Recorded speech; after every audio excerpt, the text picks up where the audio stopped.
Hello, welcome to Libra Philippines. So, ito yung reading natin for Libra, Sun, Moon, Rising, Venus, Jupiter, Libra. Take only what resonates. Bali, hindi ito mag re-resonate sa lahat. So, kung hindi mag-resonate sa'yo, okay lang yan. May mga next readings pa naman tayo. Kung gusto mo, pwede kang magpa-personal reading, Jing Tarot Reader. Search mo na lang siya sa Facebook. Ako sa ngayon, hindi pa po ako open sa personal reading. Kung mag-open ako, sasabihin ko sa inyo.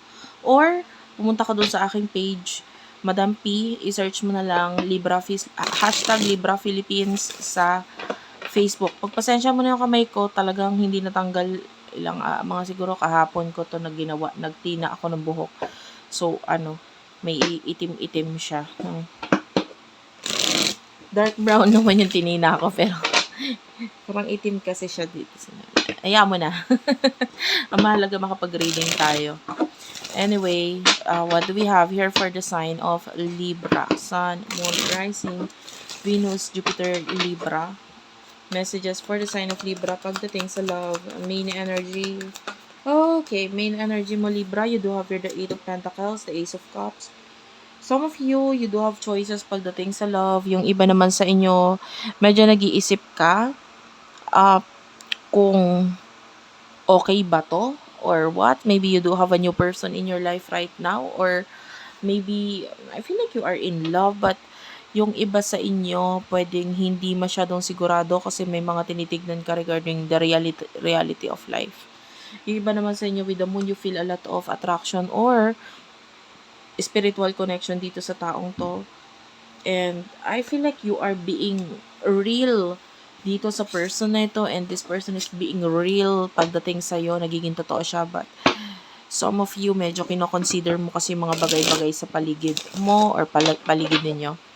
So, sino yung person na kakonect mo pagdating sa love for the sign of Libra, Sun, Moon, Rising, Venus, Jupiter, Libra? Person na kakonect mo pagdating sa love for the sign of Libra, Sun, Moon, Rising, Venus, Jupiter, Libra. You do have here the Fool. If this is a new person, nakikita natin, this person is really willing mag-invest sa'yo. This person is, nakikita tayo ng person na nag-iipon, the temperance, this person is willing to wait. Some of you, this is a manliligaw kind of energy, or, a person who is really excited dito sa nangyayari sa inyo. This could be a new beginning, new journey para sa inyo ng person na to. So, nakakita tayo ng person who is very happy na nakilala ka niya or nakita ka niya, or this person is really excited. I mean, I can see the energy ng coffee. Maybe this person loves coffee or you love coffee. Or itong person na to is maybe a person who wants to, offer you a coffee date, or, just wants to be with you. Bakit kape? Actually, kape, I feel like gusto niya ng kape kasi pag nagkita kayo, magkasama kayo, gusto niya ng coffee because yung coffee is that it's like walang time. Like, kung magkakape tayo,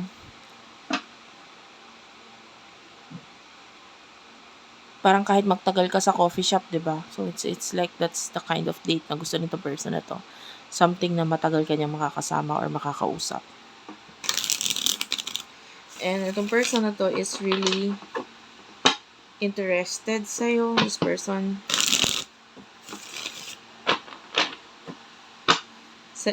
sees you as someone na parang magte-take ako ng risk sa'yo. Parang ganun. Kasi ikaw yung kapareho niya. Marami kayong pagkakapareho, or marami siya nakikitang kakaiba para sa'yo na parang nadi-differentiate niya sa iba. Yan talagang interesado sa'yo itong taon to. Emotions niyo para sa isa't isa. You do have the Lovers and the King of Cups. You do love this person. Pwedeng may relationship na sa inyo, or if not, this person is pwedeng nakikitaan mo rin ng potential na relationship sa inyo, or kung magkakaroon ka ng karelasyon, pwedeng nakikita mo rin yung sarili mo sa kanya. And then, itong person na to, anong emotion niya for you? Emotion ng person na to for you. Well, sorry, medyo fast lang yung reading natin kasi medyo busy ako. Kailangan ko ng mag-ready. Sinisingit-singit ko lang yung reading. The Ten of Wands and the Six of Pentacles, Taurus, Virgo, Capricorn, Aries, Leo sa Sagittarius energy. So, ito yung person na ito. Alam niyang concern ka. I mean, alam niyang hindi ka masyadong sigurado or nag-aalangan ka para sa kanya. Pero itong person na to is Six of Pentacles. Pag nagkaroon kayo ng relationship, this person is willing to give everything sa'yo. Ito yung tipo ng tao na isa-shower ka ng gift and will give you everything that you deserve. Or, kumbaga ako sa manliligaw, kung magiging akin ka, ibibigay ko talaga lahat sa'yo. Parang ganun. Or this is a kind of person who really loves gift. And sabi ko nga, pwede nagko-compliment kayo nitong person na to. So, kung ano yung gusto mo sa isang tao, especially sa lalaki, but open naman to sa LGBTQIA+, or anong klaseng gender.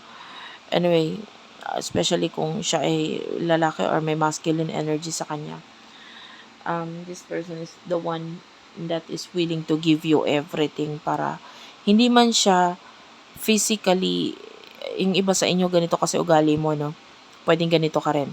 Hindi ka sweet or hindi ka makapagpakita ng emosyon mo, pero you are the one na mahilig magbigay. And this person is like that. So, pwedeng may pagkakapareho kayo ng ugali sa part na yun. And then, what will happen in the future for the both of you? You do have here the Three of Swords. What's with the Three of Swords? The Magician and the Page of Cups. In the near future, you do have here the Two of Pentacles and the Two of Cups. Okay. Nine of Cups is here. I want to clarify what's with the Nine of Cups. Two of Swords. I mean, this is like a connection na if you do have other choices, may masasaktan dito eh. Hindi naman kasi pwedeng mamili ka ng pareho. If you do have other choices, there's definitely someone na kailangan mong piliin or tanggalin. The Three of Swords, this is like pain, pero pwedeng maramdaman yun ng taon, ibang taon na involved dito sa connection na to. The Magician, all you have to do is be real sa sarili mo kasi ikaw lang nakakaalam ng totoo. And then with the Page of Cups,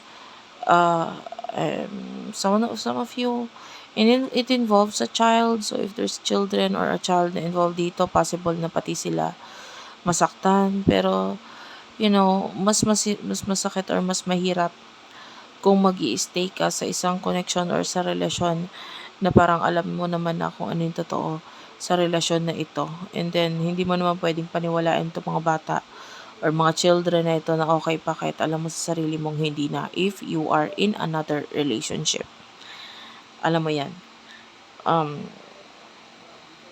Yeah. Pwedeng walang patutunguhan. Yung iba sa inyo, pwedeng matagal ng kasal, pero pwedeng wala ng patutunguhan. Money is not good as well. So, mas maganda pang i-end na lang kung hindi na naman nag-work out ang relationship whatsoever.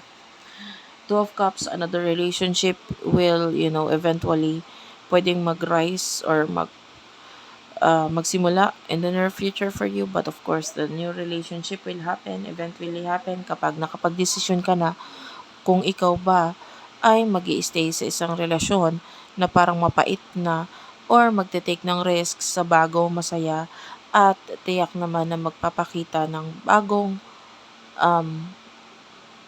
buhay para sa'yo. And this is a positive life and new future for you with this person. Mas stable, mas masaya, pero kailangan mo, of course, mag-decision muna.